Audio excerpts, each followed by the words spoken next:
Merci Père. Parle-nous encore au nom de Jésus. Ordonne-moi l'huile de ton esprit. J'ai ainsi prié.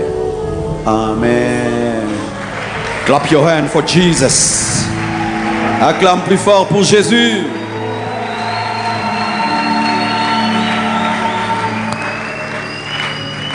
Prenez place s'il vous plaît. Sorry, je ne peux pas prêcher sans beaucoup chanter. Amen.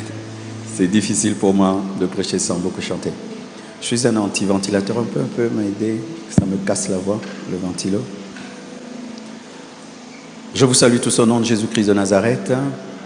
C'est un bonheur et un plaisir pour moi que d'être au milieu de vous ce soir et pendant ces assises. Merci à la terre de Lumbaché qui m'a reçu. Merci à l'église NCD que je revois encore après plusieurs années. Merci à l'homme de Dieu, l'apôtre Jean-Clément et son épouse, maman Viviane. Thank you so much for the invitation.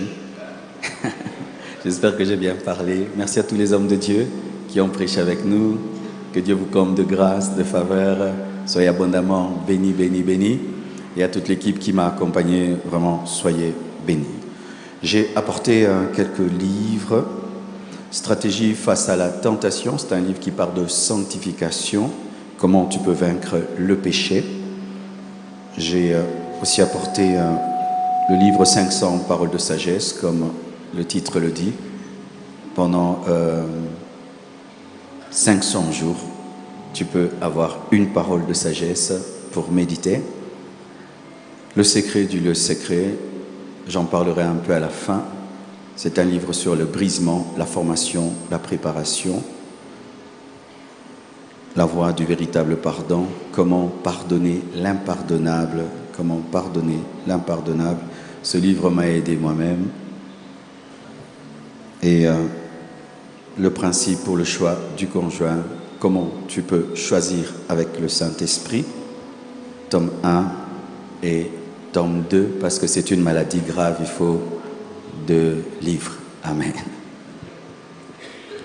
Aujourd'hui, le thème de mon enseignement, c'est les principes de l'élévation et de l'établissement. Tu peux le dire à ton voisin de gauche.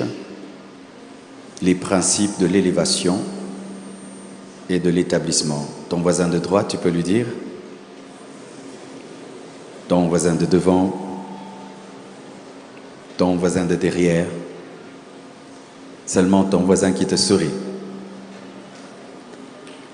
Nous allons nous tenir debout afin de lire 4 portions de la Bible, s'il vous plaît.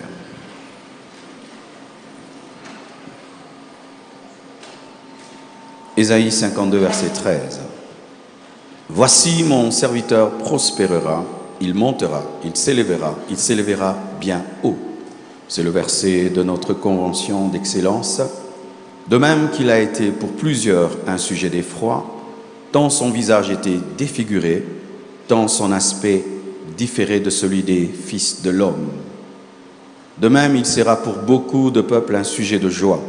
Devant lui, des rois fermeront la bouche, car ils verront ce qui ne leur avait point été raconté. Ils apprendront ce qu'ils n'avaient point entendu. 3 Jean 1, verset 1. L'ancien Aggaïus, le bien-aimé que j'aime dans la vérité. Bien-aimé, je souhaite que tu prospères à tous égards et sois en bonne santé comme prospère l'état de ton âme. Hébreux 11, verset 9. C'est par la foi qu'il vint s'établir dans la terre promise comme dans une terre étrangère, habitant sous des tentes ainsi qu'Isaac et Jacob, les co-héritiers de la promesse, de la même promesse. Nous terminons avec Apocalypse 1, versets 5 à 6. Et de la part de Jésus-Christ, le témoin fidèle, le premier-né des morts et le prince des rois de la terre, à celui qui nous aime, qui nous a délivrés de nos péchés par son sang et qui a fait de nous un royaume des sacrificateurs pour Dieu son Père, à lui soit la gloire et la puissance au siècle des siècles. Amen. Prenez place, s'il vous plaît. Je suis un prédicateur d'équilibre qui croit en tout ce que la Bible croit. Amen. savez, de plus en plus, nous avons des chrétiens qui préfèrent une partie de la Bible et qui n'aiment pas une autre. Moi, j'aime toute la Bible. Amen. Là où elle me donne la joie, là où elle me fait mal, toute la Bible. Ainsi, je crois en la sanctification, je crois en la puissance, je crois en la prospérité, en la richesse, je crois en l'élévation, je crois aux signes, aux prodiges, je crois en la prophétie, je crois en l'enlèvement, je crois en tout ce que la Bible enseigne. Alléluia. Parce que Dieu ne peut pas donner autant de passages dans sa parole pour rien. Car la Bible est un résumé. Et dans un résumé, on ne met pas n'importe quoi. Si dans la parole de Dieu, on nous parle de la richesse d'Abraham, on nous parle de la richesse de David, la richesse de Salomon, c'est parce que c'est important. Souvent, les gens qui s'opposent à la richesse, je leur ai dit, eh bien, qu'est-ce qu'il y a comme joie à un père d'être incapable de nourrir ses enfants? Quelle est la joie qu'on a de ne pas pouvoir envoyer ses enfants à l'école? Certains enfants n'obéissent pas à leurs parents parce qu'ils sont incapables de prendre soin d'eux. L'enfant doit sortir se débrouiller et la fille se livre à la prostitution à cause de la pauvreté des parents. La pauvreté n'a pas existé au commencement. L'homme a été créé dans un paradis, dans un jardin. C'est lorsque l'homme a péché que la pauvreté est venue. Et lorsque Jésus-Christ est venu, il est venu donner une solution au péché, à la maladie, mais aussi à la pauvreté, car il s'est dépouillé pour nous rendre riches. Alléluia. Et nous devons prendre le tout de Dieu. Jésus a tout accompli. Amen. Il a accompli toutes choses pour le spirituel, le matériel, le financier, tout accompli. Reçois le tout de Dieu. Ne te limite pas. Alléluia. Ne te limite pas. C'est comme l'a témoigné l'homme de Dieu qui a parlé des offrandes. Mon papa, j'ai oublié. Il est le bishop Albert Mpoutou. Nous étions aussi dans cette école-là où la richesse, c'était mal, c'était le péché. Le péché, un homme de Dieu qui parle de richesse, c'est vraiment un démoniaque. Et c'était bien lorsque j'étais un jeune garçon qui habitait chez papa et maman. Mais lorsque j'ai commencé à habiter chez moi et que je devais payer le loyer, lorsque je devais payer le loyer de l'église et que je devais envoyer mes enfants à l'école, j'ai commencé à chercher aussi, au-delà des versets qui parlent de l'onction, des miracles, des signes, des prodiges, aussi des versets qui parlent de richesse et d'abondance. Parce que beaucoup de gens en soi ne me connaissent pas. Je ne suis pas qu'un prédicateur de sainteté, je suis aussi un grand homme d'affaires très prospère. Mais moi, j'aime pas témoigner ça, mais sachez que la sainteté n'est pas contraire à la richesse. D'ailleurs, la sainteté peut t'amener à la richesse et à l'abondance. Alléluia. Alors, frères et sœurs, j'aimerais te dire déjà, pourquoi je te dis cela? Parce que je pourrais dire des choses et que si tu ne comprends pas bien, tu vas croire que je casse des choses. Non, c'est seulement pour compléter. Parce que dans une convention, il faudrait compléter. Pour que lorsque vous sortez avec tout le package. Alléluia. Aujourd'hui, le but de Dieu dans mon enseignement, c'est t'aider à garder ce que tu as reçu. Alléluia. Comment tu peux garder ce que tu as reçu? Comment tu peux garder, conserver ce que tu as reçu? Parce que monter, c'est bien, mais rester, c'est mieux. Alléluia. Parvenir à l'élévation, c'est bien, mais être établi, c'est mieux. Alléluia. Parce que je peux connaître l'élévation et puis je perds l'élévation. Nous connaissons des hommes qui ont été riches, qui ont été bénis, qui ont été élevés, qui ont été utilisés par Dieu, mais qui aujourd'hui ne le sont pas. Pourquoi? Et d'ailleurs, pourquoi dans notre pays, les riches ne demeurent pas riches, les grands ne demeurent pas grands? Pourquoi nous entendons des familles qui ont été riches, mais après, il n'y a plus rien? Les orphelins dilapident toutes choses. Quel est le problème dans ce pays qu'un homme de Dieu peut devenir grand? Après des années, vous entendez le scandale, il est tombé. Pourquoi nous ne restons pas en haut? Pourquoi nos entreprises meurent? Pourquoi les églises meurent? Pourquoi les communautés meurent? Pourquoi les choses meurent? Que faire pour monter et rester en haut? J'ai prié par rapport à cela, frère, parce que lorsque tu marches et tu sens que devant toi, tous ceux qui sont devant toi sont en train de tomber, sache que tu tomberas parce que ce sont tes aînés, ils sont devant toi. Alors j'ai commencé à étudier mes aînés dans le domaine du ministère, dans les affaires, et trouver la faille afin de ne pas tomber dans le même piège. Donne-moi un amen. Alors voici la définition que je donne de l'élévation et je ne vais pas me compliquer la tâche. C'est une montée, c'est une percée, alléluia, mais momentanée. Certains sont montés ici mais ils sont descendus, c'était l'élévation, ce n'était pas l'établissement. Alléluia. Les gens sont montés ici, ils sont descendus. Ils n'étaient pas établis sur la chair. Ils ont été élevés sur la chair. Mais comme ils n'ont pas été établis, ils sont descendus. Mais cette chair est établie sur cette estrade. C'est pourquoi nous montons, nous descendons. Mais elle reste. Le plan de Dieu, ce n'est pas seulement que tu montes, mais que tu puisses t'établir. Et je prie que Dieu puisse te donner, alléluia, la capacité de rester là où Dieu t'a mis. Donne-moi un amen.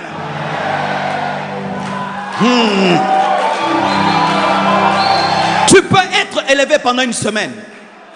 Tu peux être élevé pendant une semaine. Tu peux être élevé pendant un jour. Le jour de ton mariage, c'est toi qui es la star, n'est-ce pas? Toute l'église tourne autour de toi. Le lendemain, essaye de faire la star. On va te suspendre. Pourquoi? C'était l'élévation, ce n'était pas l'établissement. Mais la Bible nous dit que Jésus-Christ est assis à la droite de Dieu le Père. Depuis qu'il est assis, il est à la droite de Dieu le Père. Il ne descend pas. Et même quand il descendra, il viendra pour nous élever et nous amener avec lui. Dieu veut que tu montes. Il ne veut pas seulement que tu montes. Dieu veut que tu restes et que tu demeures dans les hauteurs. Je refuse qu'un jour on puisse parler de Marcelo au passé. Je refuse qu'un jour qu'on puisse parler de mon ministère au passé. Je refuse qu'un jour, lorsqu'on va parler de moi, que ce soit l'histoire. Je crois que je peux commencer et je peux croître jusqu'à m'établir, même dans la vieillesse. J'ai la sainteté, j'ai la pureté, j'ai la richesse, j'ai l'abondance, j'ai la sagesse, j'ai un bon témoignage. C'est ça le plan de Dieu pour toi. Mais il y a un problème dans notre pays. Nous avons des virus de la chute. Oui, dans notre nation, nous avons le virus de la chute. N'est-ce pas que quand quelqu'un monte, on attend quoi? Entre nous parlons. Au Congo, quand tu montes, tout le monde prépare déjà la poubelle pour les déflagrations de ta carcasse.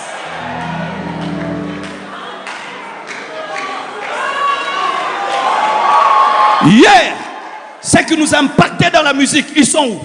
Dans le passé. Hier, ce qui nous a impacté dans la parole, ils sont où? Dans le passé.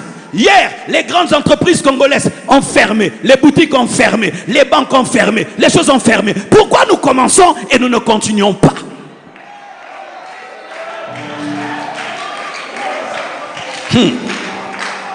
Je pourrais dire ce soir des choses dures, mais c'est par amour. Alléluia. Et c'est le combat de nous tous. Le premier, moi qui prêche ici. Alléluia. Regardez ceci, mes frères. L'élévation est une montée, une percée momentanée. Mais l'établissement est une montée et une percée permanente. Personne ne peut être établi sans être monté. Mais ce n'est pas parce que tu es monté que tu es établi. Mais il n'y a point d'établissement sans élévation. Il faut d'abord être élevé pour être établi. C'est pourquoi je vais parler du chemin qui mène à l'établissement, l'élévation. Le chemin qui mène à l'élévation, parce qu'il faut passer par l'élévation pour être établi. Il faut que tu passes par le couloir pour entrer dans la chambre. Si on te retrouve directement dans la chambre sans le couloir, tu es un voleur. Tu es entré par la fenêtre. Tout établissement sans élévation est une fraude.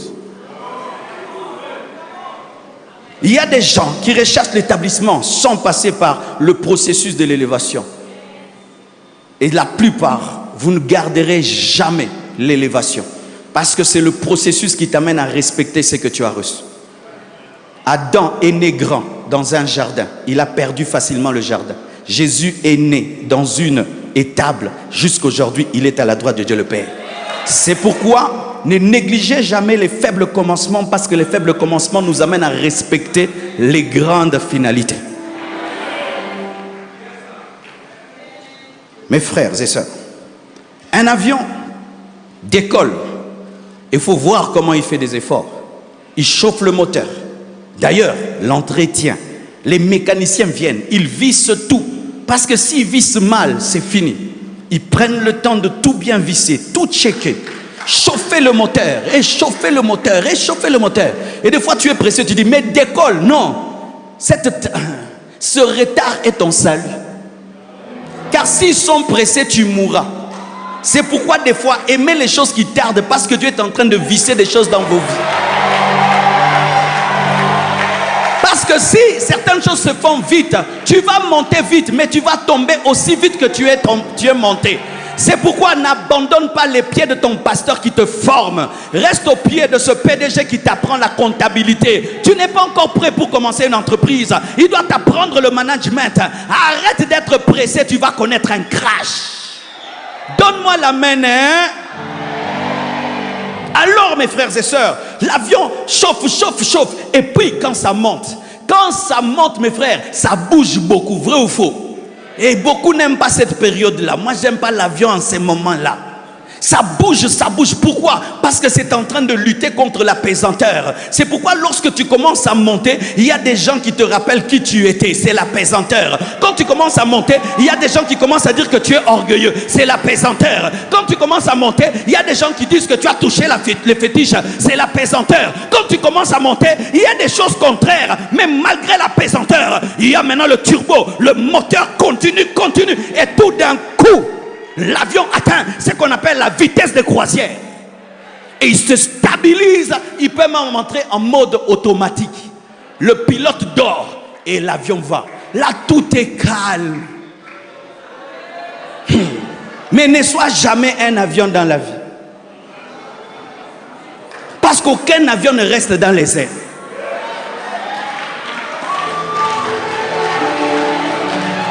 Aucun avion ne reste dans les airs. Même si vous faites 8 heures, 10 heures, 20 heures, il y aura l'aéroport qui t'attendra. Parce que si tu continues, tu auras un problème de carburant et tu dois descendre. Ce sont les gens qui ont une malédiction dans leur vie. Même s'ils montent comment, il y a toujours l'aéroport, il va descendre. Moi, je ne suis pas un avion. Je suis un fils de Dieu. Je suis chrétien. Je suis enfant de Dieu.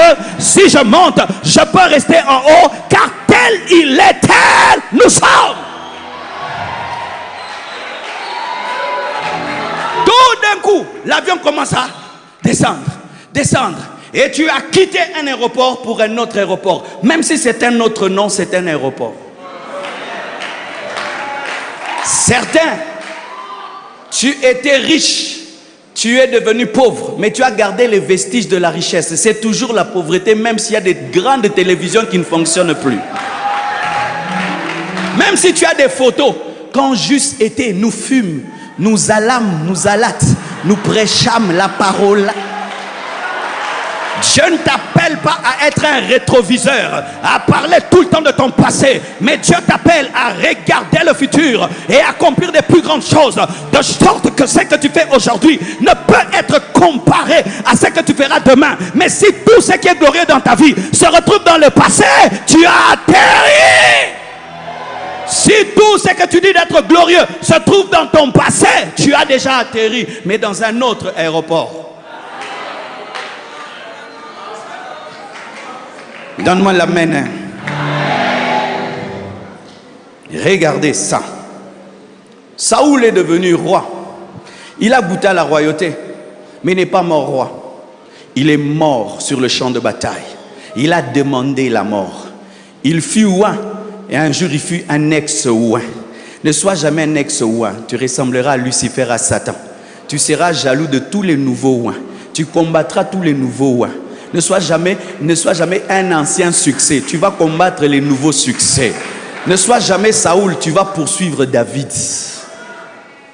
Mais David est mort sur le trône. Alléluia. Lucifer fut dans la présence de Dieu. Il a été précipité. Il n'est pas resté établi. Mais Jésus-Christ, jusqu'aujourd'hui, est à la droite de Dieu le Père. Pourquoi je parle de Jésus? Parce que le verset là ne nous concerne pas nous d'abord. Sur le plan théologique, ce verset c'est pas pour nous. C'est pour Jésus. Nous en profitons par héritage. Lisons. Ésaïe c'est un prophète messianique. Il prophétisait sur Jésus, il ne prophétisait pas sur l'Église. Il est écrit: voici mon serviteur prospérera. Il montera, il s'élèvera bien haut. Maintenant, comment on va savoir que c'est Jésus, que ce n'est pas d'abord toi? De même qu'il a été pour plusieurs un sujet d'effroi. Tant son visage était défiguré, c'est lorsque Jésus passait par la croix. Tant son aspect différait de celui des fils de l'homme, parce qu'il était défiguré De même, il sera pour beaucoup de peuples un sujet de joie parce qu'il va recevoir le nom qui est élevé au-dessus de tout autre nom et en son nom tout le monde sera sauvé. Devant lui, des rois fermeront la bouche, les principautés, les dominations vont fermer la bouche devant Jésus, car ils verront ce qui ne leur avait point été raconté, ils apprendront ce qu'ils n'avaient point entendu, car Jésus-Christ sera un mystère. Mais comment est-ce que nous pouvons entrer dans ce verset? Nous y entrons en étant le corps de la tête. Car là où passe la tête, passe le corps. Alléluia. Nous y entrons en étant le fil. Lui, il est l'aiguille, nous sommes le fil. Donc si tu es déconnecté de Christ, cette promesse n'est pas à toi parce qu'elle n'a pas été faite à toi. Elle a été faite à Jésus et toi tu profites au travers de Jésus. Quiconque ici est païen, ce verset n'est pas pour toi. Quiconque ne croit pas en Jésus, ce verset n'est pas pour toi parce que c'est le verset de Jésus. Et nous y entrons parce que nous sommes l'épouse de Jésus. Obama n'a pas... Michelle Obama n'a pas été votée, mais elle a marché sur le tapis rouge. Elle n'est pas montée sur le tapis rouge parce qu'elle est présidente, mais parce qu'elle est en alliance avec le président. Et nous entrons dans cette dimension, pas parce que nous sommes spéciaux, mais parce qu'il est spécial et nous sommes connectés à celui qui est spécial. Car toute chose dans la vie chrétienne, nous l'obtenons en Christ Jésus. Tout ce qui ne s'obtient pas en Christ, c'est la religion. Tout ce qui s'obtient en dehors de Jésus, c'est la religion. Jésus est le centre de la prospérité. Jésus est le centre de la richesse. Jésus est le centre de l'abondance. Jésus est le centre de tout. Pourquoi? Parce que c'est à lui que cela a été donné. Et nous profitons comme son épouse. Oh, gloire à Dieu. Car je n'ai pas besoin de monter sur la croix pour vivre ces choses. Je n'ai besoin que de croire en celui qui est monté afin de vivre ces choses. Donc il y a de la grâce dans ces choses. Il y a la grâce dans ces choses. Il y a la grâce dans ces choses. Le premier pas vers la richesse n'est pas travailler, c'est croire. Oui. Comme j'entends les Américains. Travail dur en anglais, c'est quoi? Work hard. Work hard. Work hard. Do it again. Do it again. Non, ça c'est le message des païens. Crois d'abord et puis bosse dur après. Car si je ne crois pas et je bosse dur et je deviens grand, c'est ma propre gloire, c'est ma fierté. Je suis intelligent, je suis cela. Alors que la Bible dit que la course n'est pas pour les agiles.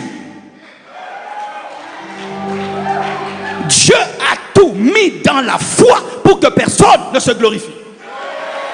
Dieu a tout mis dans la grâce pour que personne ne se trouve extraordinaire.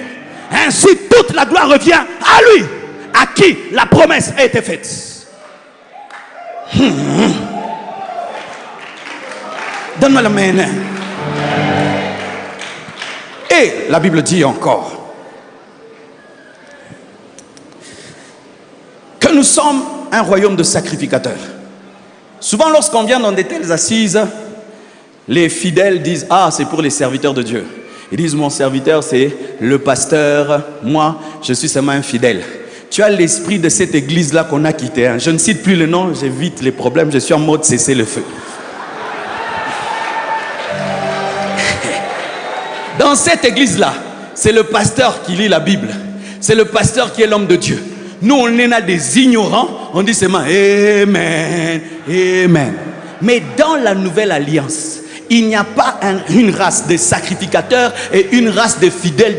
Non, tout le monde est sacrificateur. Même celui qui lave les toilettes, même celui qui balaye, celui qui joue au piano. Nous sommes tous serviteurs de Dieu. Ce message n'est pas pour les apôtres seulement, n'est pas seulement pour les évangélistes et les pasteurs. Ce message est pour tout fidèle. Et ainsi tu peux être serviteur en tant que PDG. Tu peux être serviteur en tant que médecin. Avant d'opérer, tu parles en d'autres langues et puis tu commences à opérer. Tu peux être serviteur en tant qu'avocat. Avant de commencer à défendre, tu parles en d'autres langues et puis tu sers Dieu. Tu peux être serviteur en tant que joueur de football. Tu peux être serviteur de Dieu en tant que basketteur. Tout le monde dans l'église est un serviteur de Dieu. Nous sommes tous des serviteurs de Dieu. Même si tu ne montes pas à la chair dans le domaine de ton appel, de tes aptitudes, tu es serviteur de Dieu. Monte dans le football. Monte dans le basket. Monte dans la création. J'ai un frère dans l'église, mes frères. Lui, il ne prêche pas. Il a une intelligence terrible. Ce frère-là, le jour qu'il va devenir ce qu'il doit devenir, je vais acheter tout le quartier. Mais pas par le jeûne et la prière, par l'intelligence. Il est Betsalel. Il te permet de faire ce que tu as vu. Il n'est pas là quand tu vois l'arche, mais il peut faire l'arche, c'est ce que tu as vu. Frère, toi qui as l'intelligence, quand tu parles mathématiques, c'est comme si tu es sous une onction, frère. Continue avec tes mathématiques là. Continue, deviens un grand professeur d'université. Un jour, tu vas bâtir une université qui va former des leaders. Quand on dit prospérer, ce n'est pas d'abord l'argent et toujours l'argent. Quelqu'un peut prospérer dans son domaine. C'est-à-dire que tu deviens d'abord excellent en tant que peintre. Ensuite, l'argent viendra. Mais si tu ne cherches que l'argent, tu n'auras pas l'argent. Il faut que tu deviennes excellent dans ton domaine. Vous connaissez ces travailleurs qui n'aiment que le salaire, mais qui n'aiment pas travailler. Est-ce que tu donnes le salaire? Balaye bien, torchonne bien, je t'ajouterai le salaire. Développe le potentiel que Dieu t'a donné. Mets-le au service des autres. C'est alors que l'argent viendra. Mais si c'est l'argent pour l'argent, nous sommes à côté. Dans ma vie, je ne cherche pas l'argent. Je cherche à bien faire ce que je fais. D'être excellent dans ce que je fais. Et même si je ne veux pas l'argent, l'argent doit me chercher. Pourquoi? Parce que l'argent respecte l'excellence. C'est pourquoi vous remarquez qu'il y a des gens, on les supplie même pour prendre l'argent. On les supplie pour... Il ne dit rien. Toi-même, tu décides que tu vas lui donner beaucoup. Pourquoi? Le niveau où il a développé son don, ses capacités, tu t'obliges à respecter son excellence. Tu arrives à Caravia, toi-même tu sais combien tu vas payer. Pourquoi? Tu regardes la moquette, l'odeur, les carreaux. Toi-même tu te prépares déjà que ce sera cher, n'est-ce pas? Trouve des cafards là-bas et des mouches. Tu refuseras de payer beaucoup.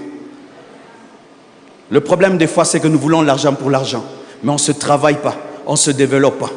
Tu es un étudiant qui n'étudie pas. Et puis tu dis tu seras riche. Hey, toi demain tu vas être un médecin.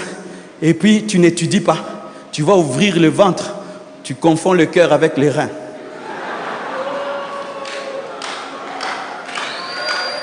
Alléluia. Tu confonds le cœur avec les reins. Combien de fois j'ai amené mes enfants pour être seulement piqués. L'infirmière ne sait pas trouver la veine. Mais elle prie. Elle ne sait pas trouver la veine. Mais elle est chrétienne. Donc pendant qu'elle étudiait, elle trichait. Elle était distraite. Et là, tu maltraites un enfant parce que tu ne sais pas trouver une veine. Sois excellent dans ton domaine. Être chrétien ne t'empêche pas de bien étudier, de bien travailler, de bien faire les choses, de parler un bon français, de parler un bon anglais, d'avoir une vie propre, d'avoir une vie rangée, ordonnée. Ça ne t'empêche pas. Le jour que tu es au ciel, il n'y a pas de balai au ciel parce qu'il n'y a pas de poussière. Parce qu'on nous a mis dans la tête que le chrétien c'est la médiocrité et tu es médiocre et tu pries beaucoup et puis tu deviens grand. Ça ne marche pas comme ça.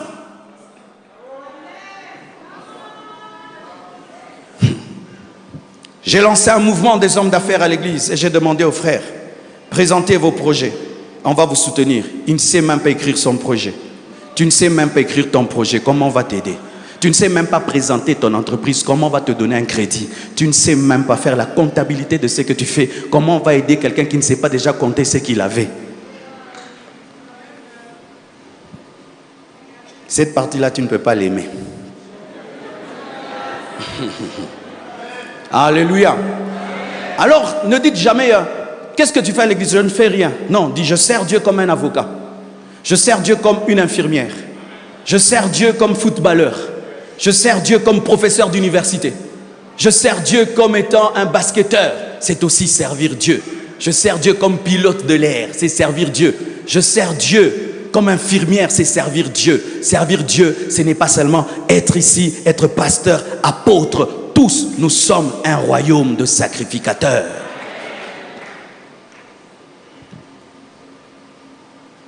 Alors, lorsque Jean parle à Gaius, lui parlant de la prospérité, il dit ceci: bien-aimé, je souhaite que tu prospères à tous égards. La prospérité touche plusieurs domaines. Tu peux être prospère en argent, mais tu es triste. Il y a des gens, il est riche, mais il n'est pas heureux. Tu as besoin d'être heureux dans l'âme. Tu peux être riche, mais tu n'as pas une famille stable. C'est aussi de la pauvreté. Dieu veut que tu sois prospère à tous égards. Que tu aies une famille stable, tu es un bon père, tu es une bonne mère, tu es heureux dans ta vie et ensuite tu as les finances. Mais si tu as les finances sans être heureux, tu es pauvre parce que la plus grande richesse sur la terre, c'est être heureux. Oh, je vous dis la vérité, hein. J'aime pas trop entrer dans les détails de ma vie, mais je vous dis la vérité. Si tu as tout, mais tu n'es pas heureux, c'est rien. C'est rien. Tout, tu vas voir là, ça te dit rien du tout. Rien du tout. Une maison, Range Rover, tout ça, ça ne te dit rien. Tu n'as même pas envie d'entrer dedans parce que tu n'as pas le bonheur. Êtes-vous heureux? Le jour qu'on pose la question à un milliardaire, on lui dit, pourquoi tu fais tout ce que tu fais? Il dit, pour être heureux. Oh, pour être heureux, il dit oui. Le jour que j'aurai toutes ces choses sans être heureux, je suis pauvre. Ainsi, quelqu'un qui dort dehors peut être plus riche qu'un riche qui dort dans une villa. Si lui, il est plus heureux que le riche qui dort dans la villa. Car tu peux avoir tout, tu n'as même pas l'appétit. Tu peux tout avoir, tu n'as même pas la joie de ta richesse et de ton abondance. La vraie richesse, c'est le bonheur. Et le bonheur véritable, c'est Jésus qui le donne. C'est pourquoi il dit, je souhaite que tu prospères à tous égards, comme prospère l'état de ton âme. C'est-à-dire, ton âme doit d'abord être heureuse. Ensuite, tu as l'argent. Ensuite, tu as la gloire. Ensuite, tu as le succès. Mais si ton âme n'est pas heureuse, quoi que l'argent que tu auras, tu ne seras jamais riche. C'est quand tu vois un riche qui envie celui qui a moins que lui, parce que lui, dans le peu qu'il a, il est heureux. Ah oui, mes frères, tu es riche, tu ne dors pas. Tu vas envier même le phaseur qui dort, n'est-ce pas? Toi, pour dormir, tu prends des cachets. Lui, il dort même par terre. Il est plus riche que toi. N'oubliez jamais d'être heureux. N'oubliez jamais d'être heureux. N'oubliez jamais d'être heureux. Aïe, aïe, aïe. N'oubliez jamais d'être heureux. J'ai perdu mon épouse, mes frères. Et pendant un temps, tout ce que j'ai ne me disait plus rien. Manger, j'ai pas envie de manger. M'habiller, j'ai pas envie de m'habiller. Sortir, j'ai pas envie de sortir. Tout ce que j'ai ne représentait plus rien. C'est quand j'ai compris que je n'étais pas devenu riche en devenant riche. J'étais déjà riche. Le reste là, ce sont les accompagnements. C'est pourquoi on dit que tu prospères comme prospère l'état de ton âme. C'est-à-dire que la première richesse de ta vie, c'est le bonheur. Ensuite, les autres choses viennent. Mais si tu perds le bonheur par l'argent, tu es devenu pauvre. Depuis que Dieu t'a élevé, tu dors toujours? Depuis que Dieu t'a élevé, tu as toujours la paix? Depuis que Dieu t'a élevé, est-ce que tu as toujours la joie? Depuis que Dieu t'a élevé, est-ce que tu es heureux sur cette terre? Est-ce que tu es heureux? Comme prospère l'état de ton âme. C'est pourquoi nous devons d'abord chercher la richesse de nos âmes. Et une fois que tu as la richesse de ton âme, il faut le reste aussi. Parce que tu peux avoir une âme qui est riche. Comment tu peux aider un pauvre? Comment tu peux aider quelqu'un qui souffre? J'ai vu des jeunes filles, rien que pour 100 $, elle est prête à donner son corps. Tu lui donnes seulement 1000 $, elle ne sera jamais prostituée. Elle se marie, elle devient une grande femme. Tu as sauvé cette vie avec l'argent. Je connais des jeunes garçons, il est prêt à toucher au fétiche. Tu lui donnes seulement 1000 $, il commence une affaire. Il ne pensera jamais au fétiche. Tu as sauvé son âme avec l'argent. C'est pourquoi il ne faut rien négliger. Le problème de l'église, c'est quoi? Quand on te prêche la prospérité de l'âme, oh, moi seulement prospérité de l'âme. Non, à tous égards. Les tous égards là, c'est aussi important parce que ça te permet maintenant de véhiculer le bonheur que tu as et de le communiquer aux autres. Si je veux aider aujourd'hui les orphelins, je n'ai pas l'argent. Comment je vais faire? Mais quand tu as les moyens, tu peux payer tout un avion. Tu prends des orphelins à Goma, tu les nourris, tu les fais étudier. Et puis, ils deviennent des grands hommes. Tu les as sauvés par ton âme, mais aussi par ta poche.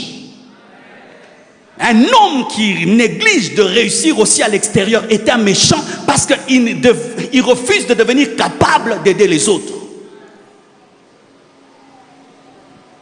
En réussissant, tu peux sauver 100 enfants. J'ai un orphelinat, je suis allé prendre des enfants à l'est du Congo, là où il y a la guerre. Quand on m'a montré les photos de ces enfants, mes frères, ils ressemblaient à des animaux. J'ai commencé à pleurer. Dieu m'a dit, les pleurs ne suffisent pas, hein, ça ne suffit pas. Parce que des fois, nous avons les compassions et puis tu as compassion. Non, il faut aller plus loin.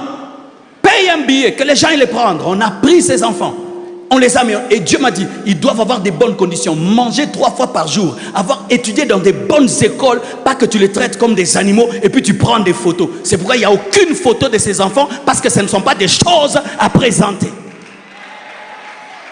Et j'ai vu ces enfants qui ne parlaient que Swahili.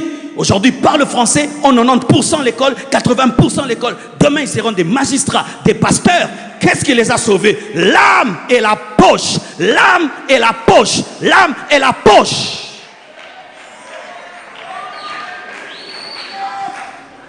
Donne-moi un amen.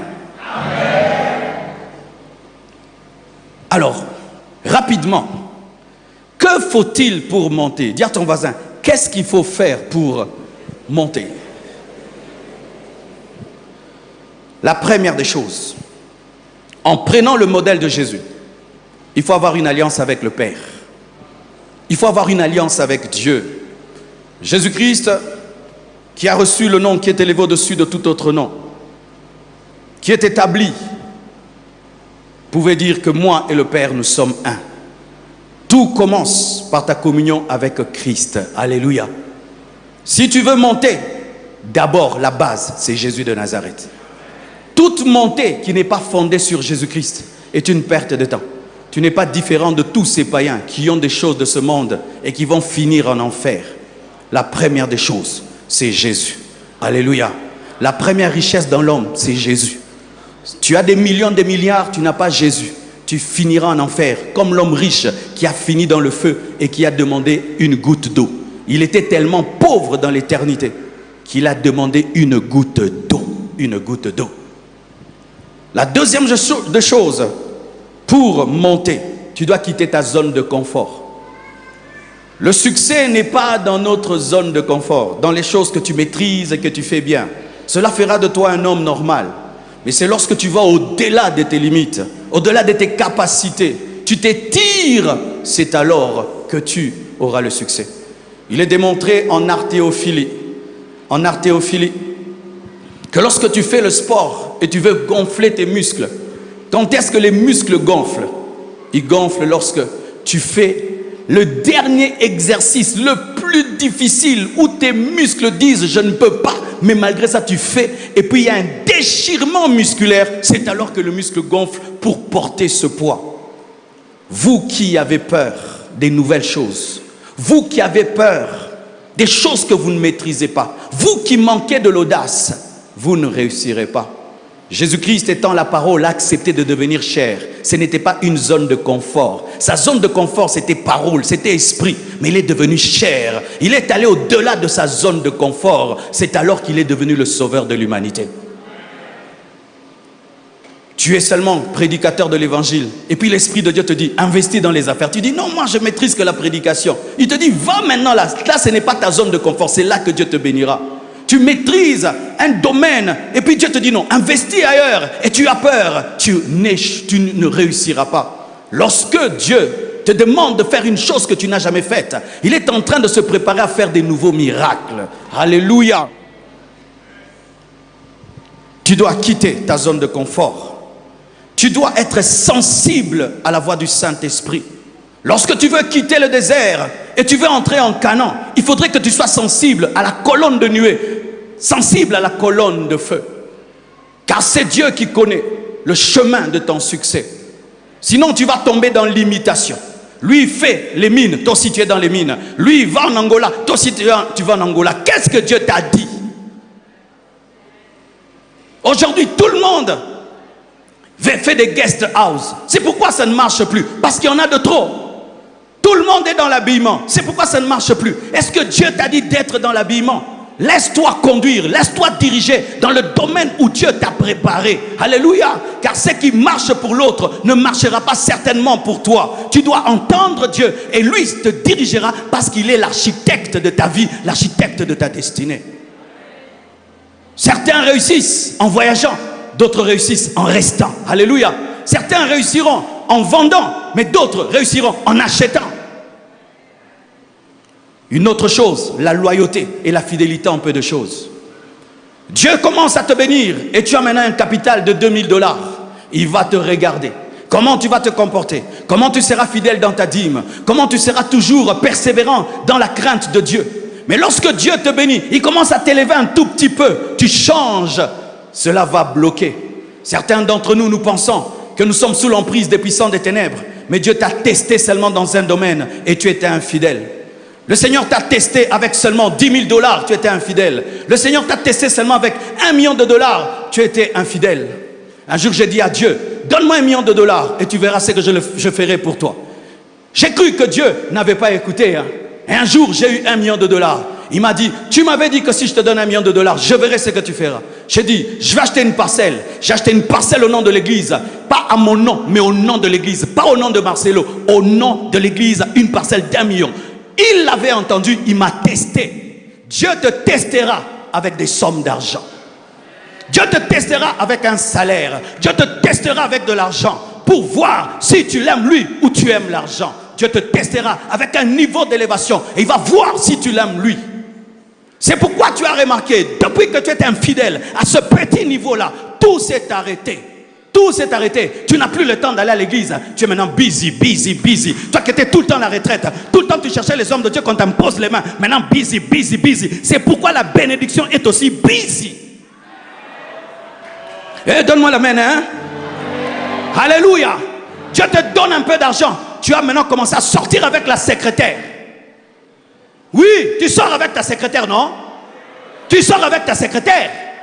Lorsque tu étais pauvre, est-ce que cette secrétaire, tu avais même l'argent de prendre une secrétaire? Tu n'avais pas l'argent de prendre une secrétaire. Maintenant, tu trompes ta femme avec la secrétaire. Alors que seulement il ne t'a même pas béni, il t'a effleuré.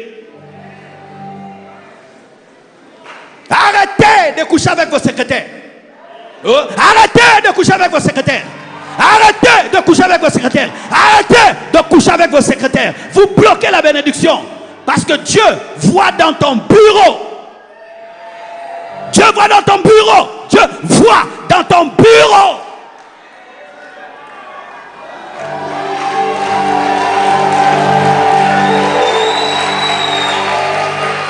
Tu étais un huissier, tu n'avais pas de secrétaire, hein? Et là tu étais fidèle à ta femme. Mais voilà maintenant que tu es devenu directeur et tu as une secrétaire. Viens ici, viens là-bas, viens ici. C'est pourquoi tu vas redevenir un huissier avec le sida comme Matabisi. Mungu ataku ongezea Matabisi ya sida. Utakuwa huissier sidatique. Eh, donne-moi la main, hein?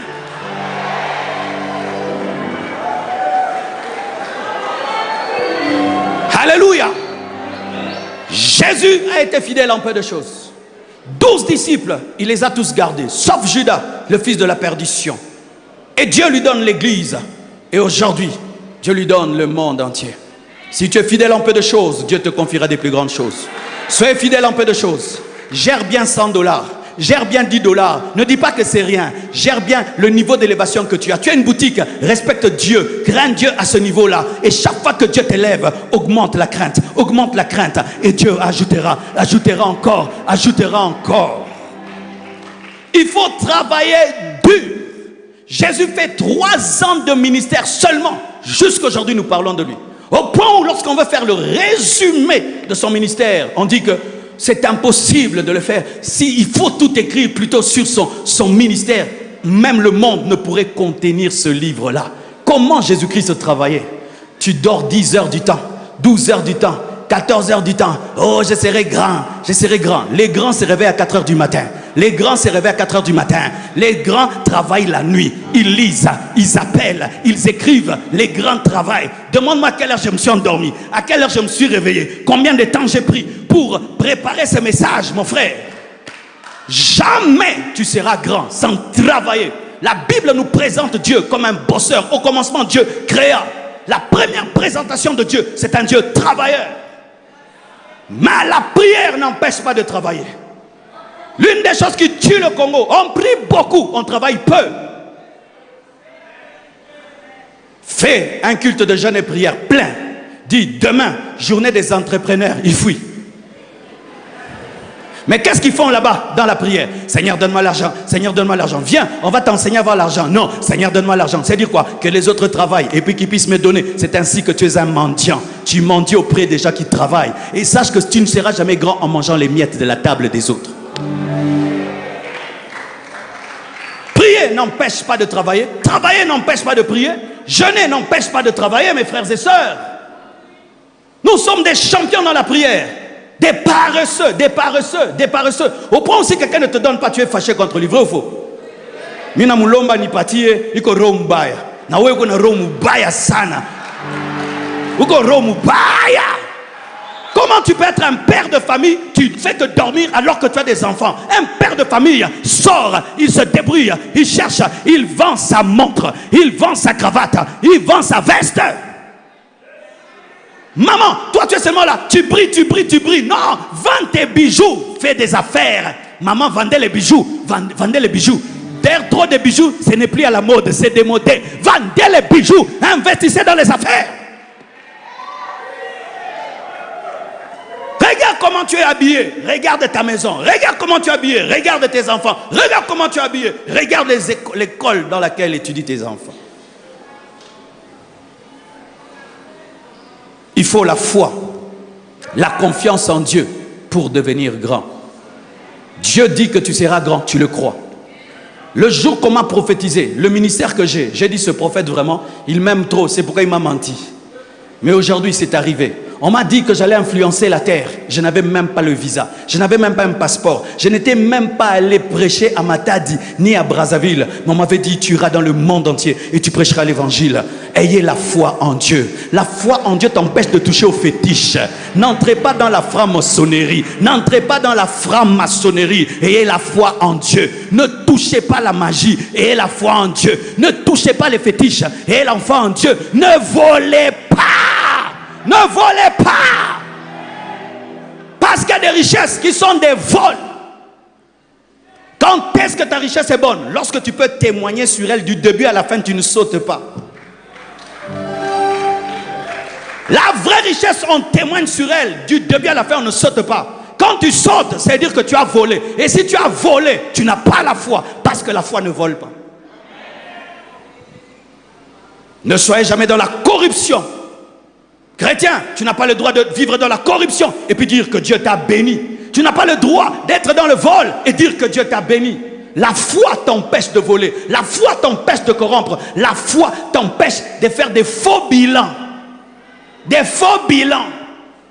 Des fausses comptabilités. La foi t'empêche cela.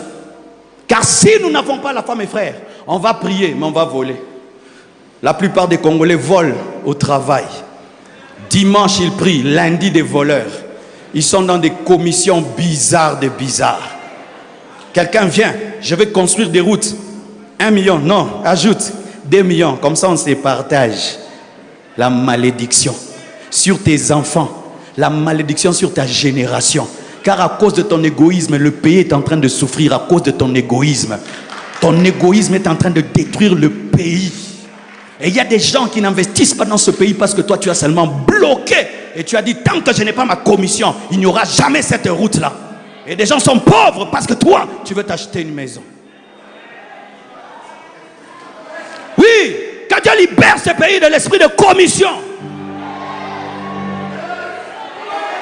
Que Dieu libère ce pays des gens qui élèvent les coûts des choses pour s'enrichir. Un hôpital doit coûter 1 million, vous dites 50 millions. Et puis vous vous enrichissez. La malédiction sur vos enfants. Combien de gens meurent parce que vous avez refusé de construire cet hôpital-là? Quand tu as la foi, tu ne voles pas. Tu attends le temps de Dieu. Tu travailles calmement et tu sais que Dieu te bénira. De la même manière, un semeur, lorsqu'il plante une graine, il sait qu'il y a la puissance dans la terre qui va changer la graine en arbre et tu sais que Dieu te bénira. Tu n'as pas besoin de voler, tu n'as pas besoin de corruption, tu n'as pas besoin de magie, tu n'as pas besoin de loge, tu n'as pas besoin de fétiche. Hey, la foi.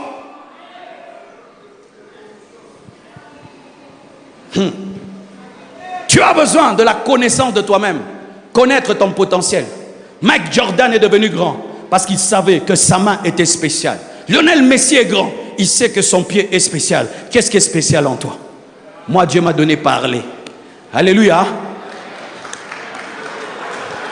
Il ne m'a pas donné une grande taille. Il ne m'a pas donné des muscles. Il ne m'a pas donné des... J'attends toujours l'occasion de... Qu'est-ce que Dieu t'a donné? Dieu ne veut pas t'envoyer sur la terre vide. Il t'a donné quelque chose. S'il a donné aux lions des gros, s'il a donné aux oiseaux des ailes, Dieu t'a donné quelque chose. Découvre ton potentiel, découvre ton talent, découvre ce à quoi Dieu t'appelle. Maximise cela, maximise tes talents, mets cela au service des autres et Dieu te bénira. Il n'y a aucun homme vide, car Dieu n'envoie jamais sur la terre des vases vides. Tous les hommes ont quelque chose. Même si la chose est petite, si elle vient de Dieu, elle est puissante. Je connais quelqu'un qui peint avec ses pieds. Il n'a pas de mains, il peint avec ses pieds. Je connais un homme qui n'a ni main ni pied. C'est l'un des plus grands orateurs au monde. Il s'appelle quoi? Nick Hardy, quelque chose comme ça, hein? Mais quelque chose. On le met sur une estrade. Les stades se remplissent. Là où nous on a des mains et des pieds, on ne remplit pas. Lui, il a compris que s'il n'a pas de jambes, il n'a pas de mains, il peut parler, raconter son histoire. Comment tu peux servir Dieu sans des mains et sans des pieds? Même ton histoire est quelque chose.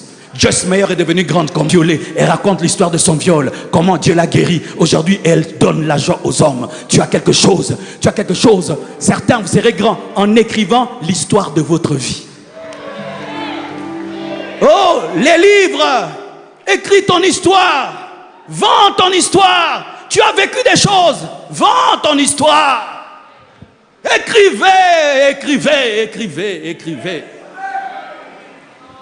Oh, Shalabrasaya. D'autres, ils chantent. Vous voyez la sœur, quand il y a le micro là, c'est comme si il y a maintenant dedans un synthé dans sa voix. Mais toi, si tu oses là-bas, voix de crapaud, quitte là-bas. Toi, reste dans ton domaine. Chacun son domaine, chacun son couloir, chacun son domaine. N'entre pas dans le couloir de l'autre. Aime ton couloir et Dieu te donnera la victoire. C'est pourquoi vous voyez quelqu'un, il est champion aux 100 mètres, mais n'est pas champion aux 200 mètres. Il n'est pas champion aux 800 mètres, parce que sa capacité, c'est courir seulement pendant 100 mètres. Mais rien que 100 mètres, il est grand. N'entre pas dans ce qui n'est pas à toi. Tu vois comme je prêche là, je ne force pas. Dieu m'a donné un cœur pour crier comme ça. Si tu essaies comme ça, tu tombes. J'ai découvert que Dieu m'avait donné un cœur qui me permet de crier comme ça. Mais je n'ai pas de problème. Même quand je regarde mon cœur, il va bien. N'entre jamais dans ce qui est autrui. Do, ré, mi, fa, sol, la, si, do. Et si tu dis do, ré, mi.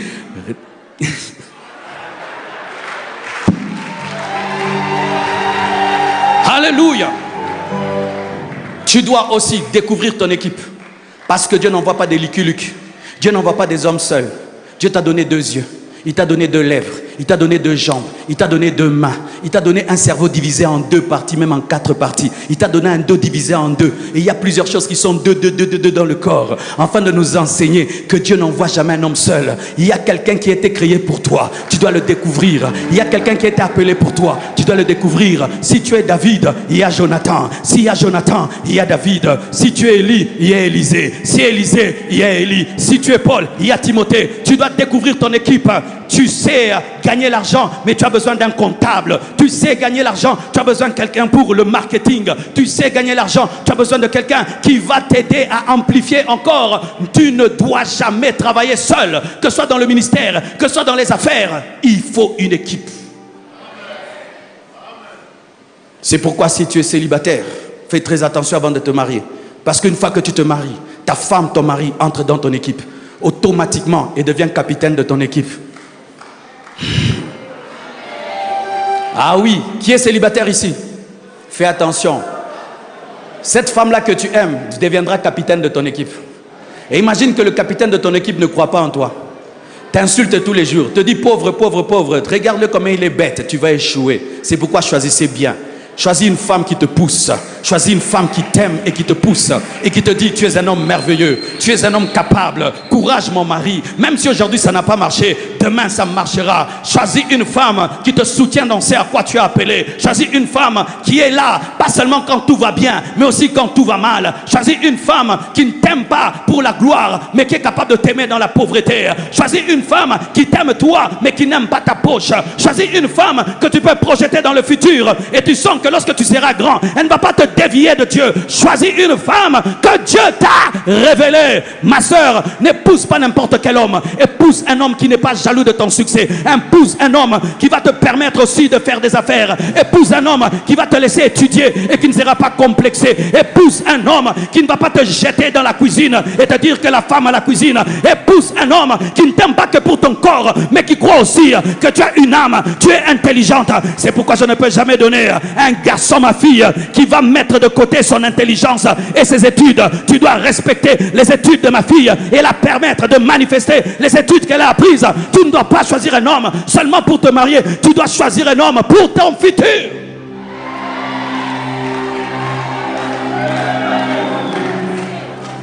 Car il y a des hommes qui attirent vers le bas, il y a des femmes qui attirent vers le bas. Tu peux être Moïse, il y aura Aaron pour interpréter ta vision. Tu peux être Moïse, tu auras besoin d'Aaron pour que là où tu bégayes, lui puisse parler. Tu peux être un grand leader, mais tu auras besoin d'un comptable qui sait garder ton argent. Tu peux être un grand leader, tu auras besoin de quelqu'un qui prie pour toi. Tu peux être un grand leader, tu auras besoin qui va régler ton micro. Tu peux être un grand leader, tu auras besoin de quelqu'un pour repasser ta veste. Tu peux être un grand leader, tu auras besoin d'un chauffeur pendant que toi tu réfléchis. Tu peux être un grand leader, tu as besoin d'un cuisinier qui ne va pas t'empoisonner. Tu peux être un grand leader, tu auras besoin de quelqu'un, tu auras besoin de quelqu'un, tu as besoin de quelqu'un. Et vous qui êtes en train de détruire vos équipes, vous êtes en train de commettre une erreur. C'est pourquoi garde dans la gloire tes amis du passé qui t'ont aimé lorsque tu n'étais rien. Alléluia. Faites attention aux amis de la gloire. La plupart sont des profiteurs. La plupart sont des profiteurs. La plupart sont des profiteurs.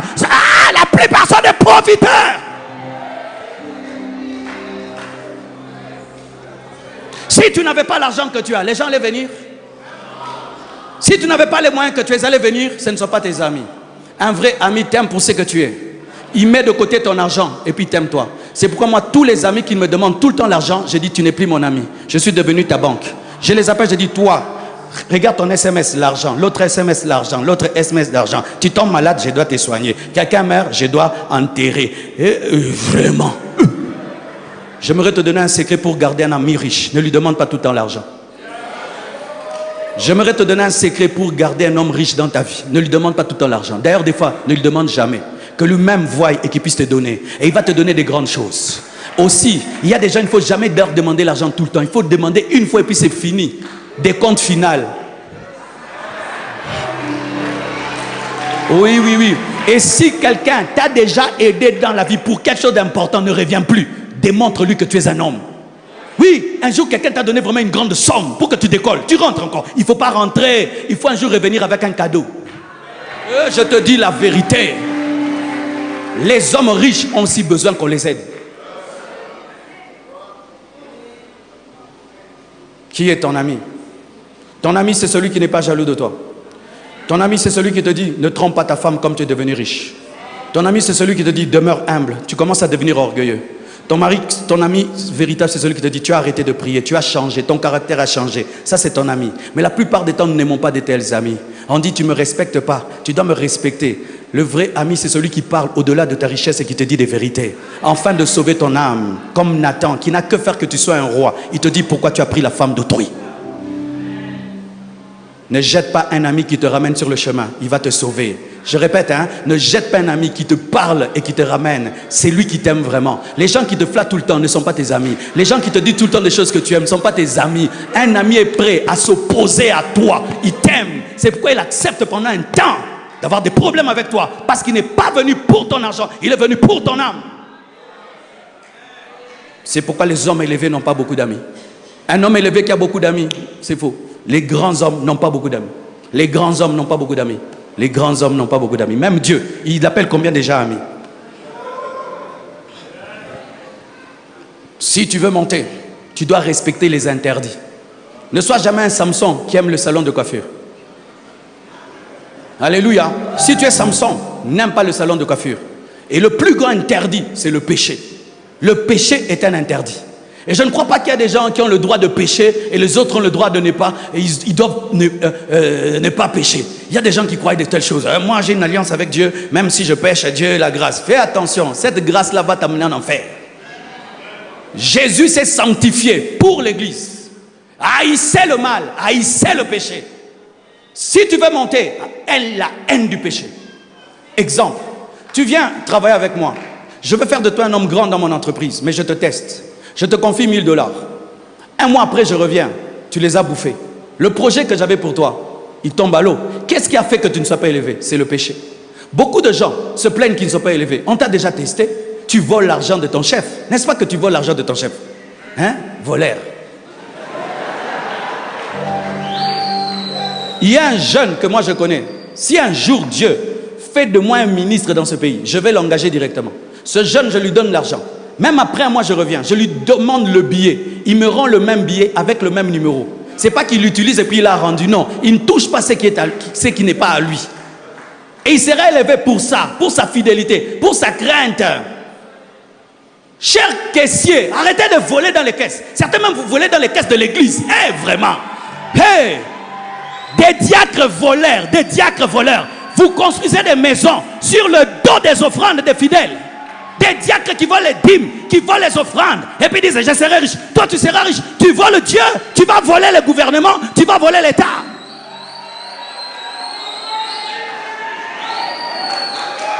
Ce pays est par terre à cause de quoi? À cause du vol. À cause d'un problème de sanctification en matière d'argent. En matière d'argent. En matière d'argent. On te donne l'argent, tu ne fais jamais arriver. Et si tu fais arriver, c'est la moitié qui arrive. Cette intelligence que tu as pour voler l'argent, tu ne peux pas l'utiliser pour commencer une entreprise. Cette intelligence que tu as là, pour faire des montages financiers, tu ne peux pas l'utiliser pour commencer une vraie entreprise.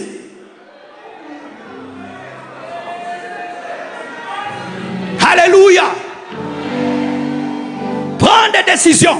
Je ne coucherai jamais avec une autre femme si que ma femme des décisions pareilles. Tu dis vraiment, je ne coucherai jamais avec une femme si je ne l'ai pas épousée. Des interdits. Je ne volerai jamais. Des interdits comme ça. Je ne m'enorgueillerai jamais. Des interdits. Pas d'orgueil, pas d'impudicité, pas de vol. Tu t'interdis ça. Jésus a réussi parce qu'il a respecté les interdits de sa destinée. Sinon, il allait mourir, il n'allait pas ressusciter. Ce qui a fait que Jésus-Christ ressuscite, c'est parce qu'il est mort sans péché.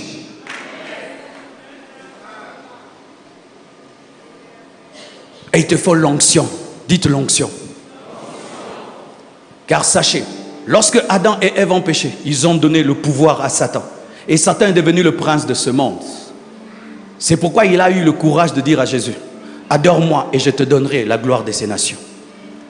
Ce qui fait que vous voyez les gens qui se prosternent devant Satan deviennent des milliardaires, deviennent des stars. Ils font des pactes avec le prince de ce monde et ils deviennent grands.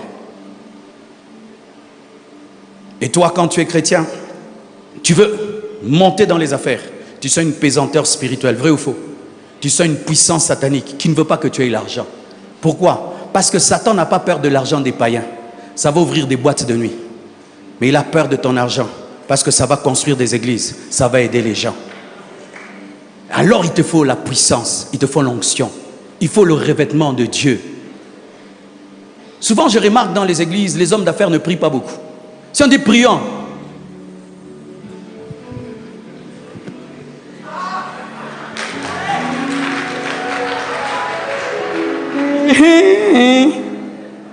oh, ça est la satana fière. Même si tu es un homme d'affaires, prions. C'est comme moi j'aime Papa Edo. Mais la plupart des papas dans nos églises, presque tous les gens qui ont l'argent dans les églises, agenouillez-vous.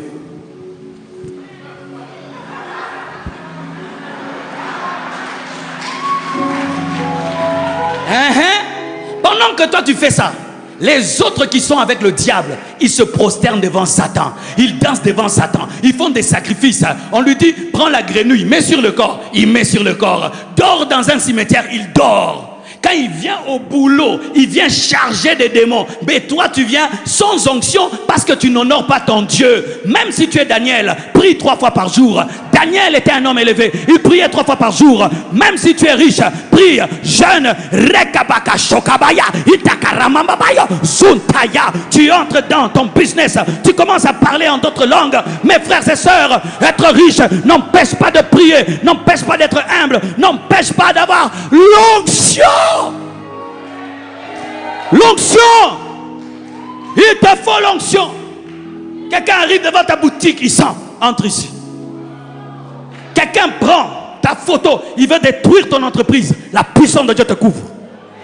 Tu as même des paroles de connaissance pendant que tu es en train de faire les affaires. Quelqu'un vient que tu fasses les affaires avec lui. Tu sens Dieu t'interdit.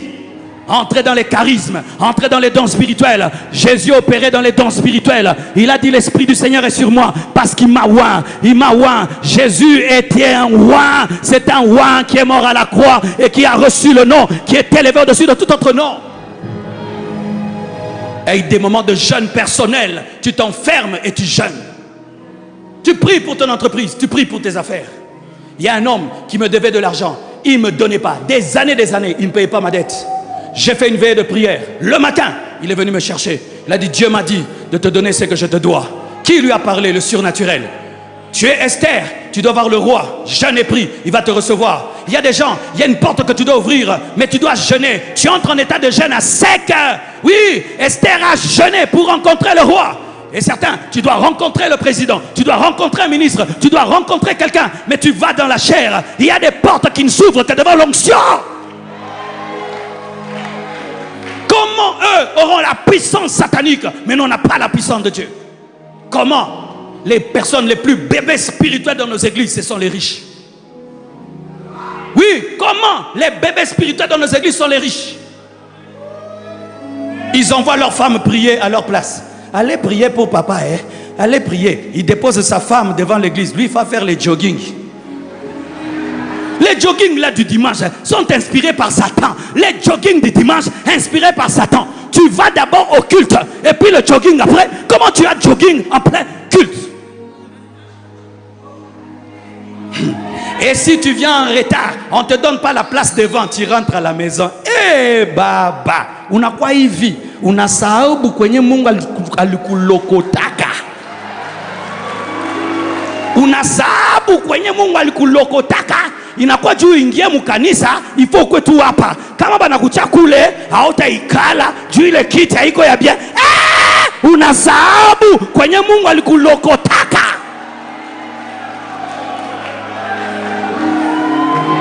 C'est pourquoi Dieu, quand il fait marcher un paralytique, il ne dit pas jette ton lit.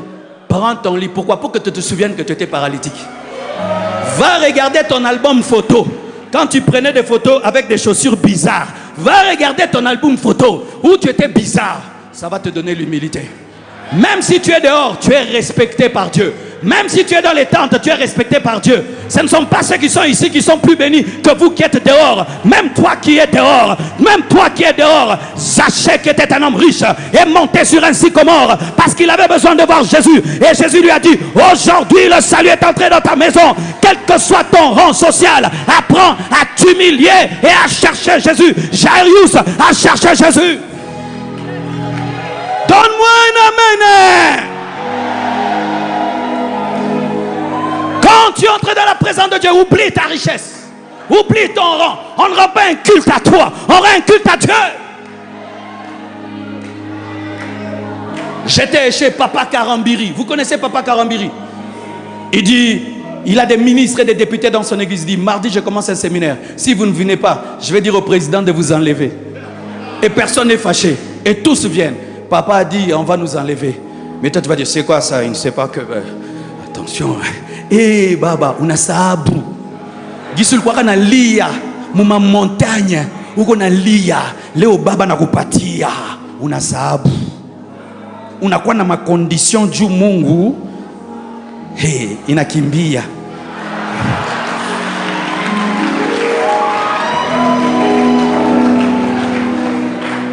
Alléluia. Tu dois avoir l'amour pour que Dieu t'élève. Pourquoi tu veux être riche? Pour toi? Pour qu'on te craigne? Pour qu'on te trouve exceptionnel? Dieu ne rend pas riche pour ça. Voici comment tu dois prier pour être riche. Bénis-moi pour devenir une source de bénédiction pour les autres. Tu vois des gens souffrir, tu dis, Seigneur, donne-moi. Je veux ouvrir un orphelinat. Seigneur, si tu me bénis, je vais aider mon père, je vais aider ma mère, mes frères et sœurs. Si tu me bénis, je vais aider les veuves. Si tu me bénis, je vais aider ce pays.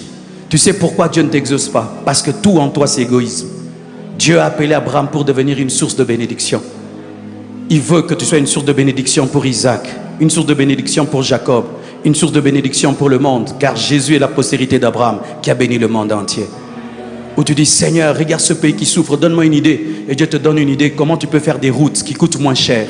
Comment tu peux faire des écoles qui coûtent moins cher? Comment tu peux faire une voiture qui coûte moins cher? Comment tu peux créer des choses qui aident les autres? Comment tu peux faire un hôpital où certaines personnes qui souffrent peuvent payer la moitié du prix ou même pas payer? C'est alors que Dieu te bénira. Dieu bénit l'amour. Dieu bénit la motivation. Quelle est ta motivation? Bill Gates est multimilliardaire, il ne peut pas bouffer son argent. S'il dit aujourd'hui je bouffe mon argent, il ne saura pas bouffer. Qu'il le veuille ou pas, il va laisser. Bill Gates, il laissera. Alors laisse bien.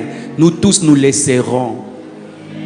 Mon épouse est morte, elle était en train de construire un immeuble de 2 étages. Elle était en train de construire un immeuble de 2 étages. Elle est morte. Et quelqu'un d'autre est en train de finir ça. Tu laisseras tes immeubles, tu laisseras tes maisons, tu laisseras tes voitures, tu laisseras tout cela, tu laisseras tout cela. C'est pourquoi tu dois utiliser ce que tu as, afin de faire du bien aux autres, afin d'aider les autres. Car aucun de nous ne sera récompensé pour ce qu'il a fait pour lui-même, mais nous serons récompensés pour ce que nous avons fait pour les autres. Il te faudrait qu'à la porte du ciel, les gens puissent te dire merci, parce qu'en payant mes études, tu m'as gardé de devenir prostituée. Merci, parce qu'en payant mes études, tu as fait de moi un homme capable. Je me suis marié, je fondé une famille. Combien de gens te diront merci au dernier jour? Combien de gens? Pourquoi est-ce que Nabal est mort? C'est parce que c'était un riche qui était méchant. Et pourquoi Abigail était épousée par David? Parce qu'elle était riche, mais elle partageait. La richesse d'un homme, ce n'est pas ce qu'il a, mais c'est ce qu'il donne aux autres. Combien de gens reçoivent l'argent de toi chaque fin du mois? Combien de gens dépendent de toi chaque fin du mois? Combien de gens bénissent Dieu pour toi chaque fin du mois et qui disent merci? Job, le milliardaire de son temps, dit que la bénédiction du pauvre venait sur moi. Combien de pauvres bénissent Dieu pour toi? Combien d'orphelins? Combien de veuves, combien de démunis bénissent Dieu? Combien de pasteurs bénissent Dieu? Combien de loyers d'église tu payes? Combien de loyers des églises tu payes? Combien de loyers des églises tu payes? Il y a des pasteurs qui souffrent, ils ne savent même pas payer un loyer de $300. Combien d'hommes de Dieu tu es en train de donner la paix? Ou tu dis, pasteur, sois en paix, moi je m'occupe de ceci, toi sers le Seigneur. Combien de gens te disent merci de tout leur cœur? Tu passes les aveugles, tu ne donnes pas. Tu passes les sourds, tu ne donnes pas. Tu dis que ce sont des sorciers, alors que ce sont des paniers d'offrandes qui sont sur la route. Les aveugles, ce sont des paniers d'offrandes sur la route. Les pauvres, ce sont des paniers d'offrandes sur la route. Si ta richesse ne profite à personne, elle ne profite ni à ton père. Regarde comment tu vis bien. Dans quelles conditions se trouve ton père? Ton père habite quelle maison? Ta mère s'habille comment? Tes frères et sœurs sont dans quelles conditions? Toi tu as tout. Ton frère est comment? Ta sœur est comment? Ton père est comment? Ta mère est comment? Ton père t'a élevé, ton père t'a éduqué, il t'a tout donné, tu ne fais rien pour lui. Aujourd'hui c'est un sorcier. Un sorcier, il a payé tes études. Un sorcier, il pouvait te tuer. Mais aujourd'hui, tu l'as oublié. À quoi sert cette richesse? Ça ne profite pas aux membres de ta famille. À quoi sert cette richesse? Ça ne profite à personne. Le jour de ta mort, ta récompense ne sera pas toi. Ta récompense, ce sera les autres, ce qu'ils ont reçu de toi. Un homme qui a la joie de trouver un homme triste. Moi j'aime ça. Tu trouves quelqu'un dans la tristesse, tu l'aides, son visage change de joie. Ce miracle-là, tu as déjà vécu ça? tu vois son visage changer. Oh Seigneur, un jour une jeune fille vient dans mon bureau. Elle pleure, elle pleure, elle pleure, elle pleure, elle pleure. Et puis Dieu me dit, toi-même aide-la. Pas la caisse de l'église. Toi-même aide-la. Je prends, je lui donne. Cette fille, voici ce qu'elle a fait, qui a blessé mon cœur. Elle va. Elle arrive à la porte de mon bureau. Elle me regarde. Elle m'a dit, sans le dire, que je sorte. Je dis oui, tu peux partir. Elle a commencé à pleurer. Vous savez pourquoi elle avait pleuré? Parce que chaque fois qu'elle demande, on lui demande son corps. Elle attendait donner son corps. Elle a vu quelqu'un qui lui dit, va. Elle a pleuré. Elle a pleuré. Faites pleurer des gens de joie. Arrête ces choses. Quelqu'un veut te demander de l'aide, tu couches avec elle. Un garçon te demande de l'aide, tu couches avec lui comme un homosexuel. Tu abuses des cousines, tu abuses des cousins pour ton argent. Tu abuses des pauvres pour ton argent. Tu écrases les autres pour ton argent. Alors que ton argent doit être une source de bénédiction pour les autres. Jésus a donné sa vie pour nous. Jésus est mort pour nous. Il est allé dans le tombeau pour nous. Il a reçu le nom qui est élevé au-dessus de tout autre nom. Et nous dit, en mon nom, vous marcherez sur les scorpions, sur les serpents, sur toute la puissance de l'ennemi. Et rien ne pourra vous nuire. Mais jamais nous ne sommes montés à la croix.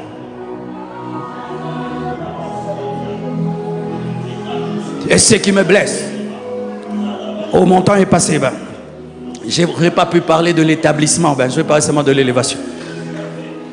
Ce qui me blesse, c'est quand je vois des fois un païen qui applique ces choses.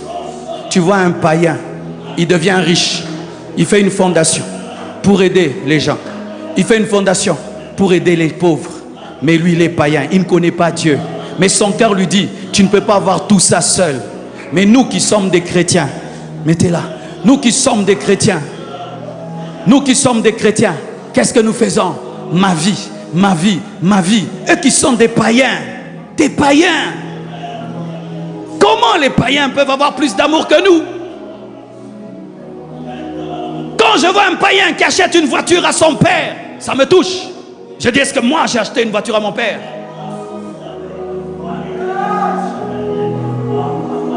Si tu veux monter, fais cela. Je reviendrai pour parler de l'établissement un jour. Mais je finis en vous disant ceci. Alors que je préparais ce message, Dieu m'a dit de faire l'étude du diamant. Et quand j'ai fait l'étude du diamant, j'ai craint Dieu. Vous voyez le diamant que vous voyez, pour devenir un diamant, vous savez d'où il vient? Le diamant, pour être un diamant, était d'abord du carbone. Du carbone. Ou à 150 km de profondeur. Pour qu'il devienne le diamant, il doit être un carbone pur. Pour dire quoi? Pour monter, tu dois avoir la pureté, la sainteté. C'est du carbone pur qui engendre un diamant. Et comment le carbone pur devient du diamant? Le carbone pur, à 150 km de profondeur, connaît des températures de 1000 degrés, 1500 degrés dans le magma de la terre. La chaleur, la pression cristallise le carbone. Comme les douleurs par lesquelles tu es passé, l'école par laquelle tu es passé, la formation par laquelle tu passes, le brisement que tu connais, c'est le magma qui change le carbone en diamant. Sans pression, sans profondeur, sans formation, préparation, brisement, il n'y a pas de diamant. Et ça fait combien? C'est capable de faire des millions d'années. Des millions d'années. Le diamant que tu touches dans les mains, ce n'est pas un jour, ni 10 ans, 20 ans. Des millions d'années. Le temps, la patience. Le temps, la patience. Le temps, la patience. Soyez patients. Tout diamant est signe de patience. Tout diamant que tu touches, c'est la patience. Il n'y a pas de diamant sans patience. Jésus a patienté 30 ans d'anonymat pour un ministère de 3 ans. 10 ans pour une année. 10 ans de patience pour une année. 10 ans de préparation pour une année. Sois patient. Ce n'est pas parce que les choses ne changent pas vite, que tu n'es pas appelé à l'élévation. Sois patient, reste dans le magma, reste là-bas. Et qu'est-ce qui arrive lorsque le carbone est cristallisé en diamant? La nature elle-même se débrouille pour faire monter le carbone. Dieu lui-même, quand il t'aura formé, préparé, lui-même se débrouillera pour te faire monter. L'élévation ne vient ni de l'Occident, ni de l'Orient. L'élévation vient de l'Éternel. Ce n'est ni par force, ni par puissance, mais c'est par l'Esprit. Et qu'est-ce qui se passe? Il y a des éruptions volcaniques. Ce que vous appelez éruption est une bénédiction pour le diamant. Oh! Pendant que vous dites il y a éruption, le diamant dit continuez, ça me permet de monter. Ce qui fait que certains se manifestent dans des temps de souffrance. Il y a des gens qui sont devenus grands pendant le corona. Ce que vous appelez corona, lui il est devenu grand. C'était l'éruption volcanique qui a permis à son diamant de monter. Pendant les temps de crise, il y a des gens qui se révèlent. Pendant les temps difficiles, Jephthé se révèle. Pendant les temps difficiles, Élie se révèle. Et qu'est-ce qui se passe? Les éruptions volcaniques commencent à faire monter le diamant. Et jusqu'à ce qu'il se retrouve dans un cratère. Et là, pour que tu puisses creuser et la voir, parce qu'il sait que s'il reste à 150 km de profondeur, tu ne l'auras jamais. La nature t'aide à le saisir. C'est lorsque Dieu te présente, c'est lorsque Dieu te place à un endroit pour que le pharaon puisse te voir. C'est lorsqu'il donne des rêves au pharaon, afin que tu sois le seul à les interpréter. C'est lorsqu'il crée des occasions de présentation. Et on retrouve le diamant dans les rivières, dans les cours d'eau, sur les plages, et on ramasse ce diamant. Et un jour il finit où?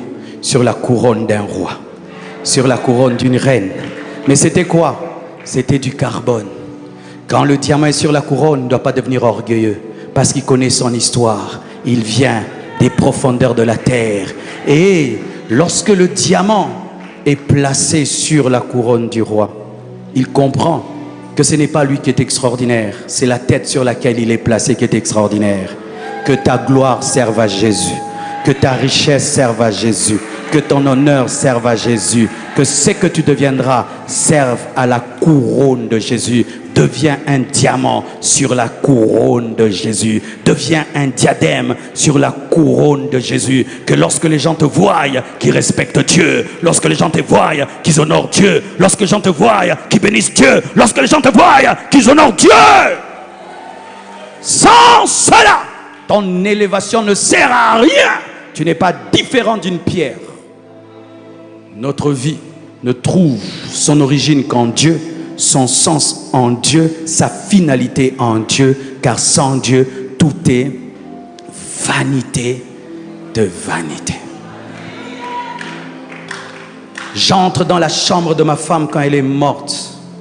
Je vois des habits de prix, d'autres qu'elle n'a jamais portés, des montres, des sacs. J'ai pleuré.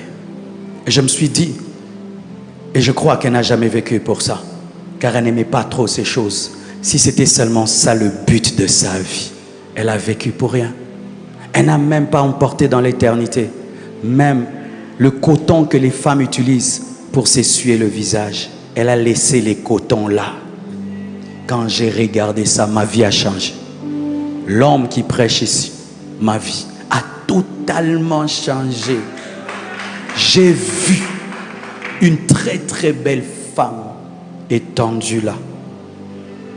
Elle ne parle pas. J'ai vu une très très belle femme voyager dans l'avion, mais dans la soute. Celle qui voyageait en business class a voyagé dans la soute. Ça a changé ma vie. C'est pourquoi, n'oubliez pas, après être devenu riche, allez au ciel.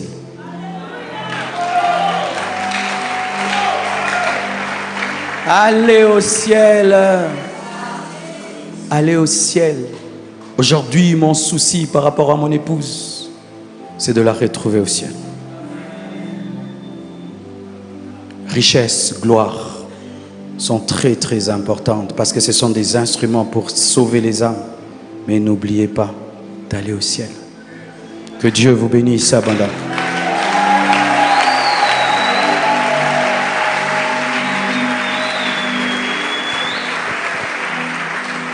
Ni par force, ni par puissance,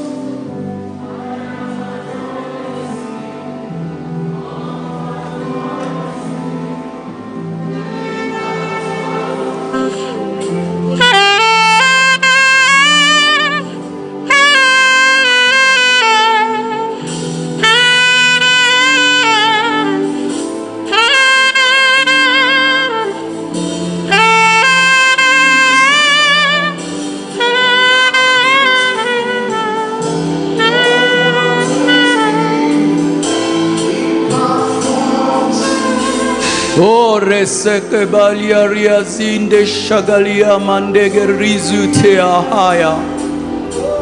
Oh Père, je prie. Je me suis efforcé, Père, de dire ce que j'ai pu dire. Mais je ne compte pas sur moi, je compte sur ton esprit, afin qu'il puisse, Seigneur, dire ce que j'ai pas pu dire et enseigner. Mais je te supplie, Père éternel, de nous donner un équilibre en toutes choses. Je prie que tu transformes les vies.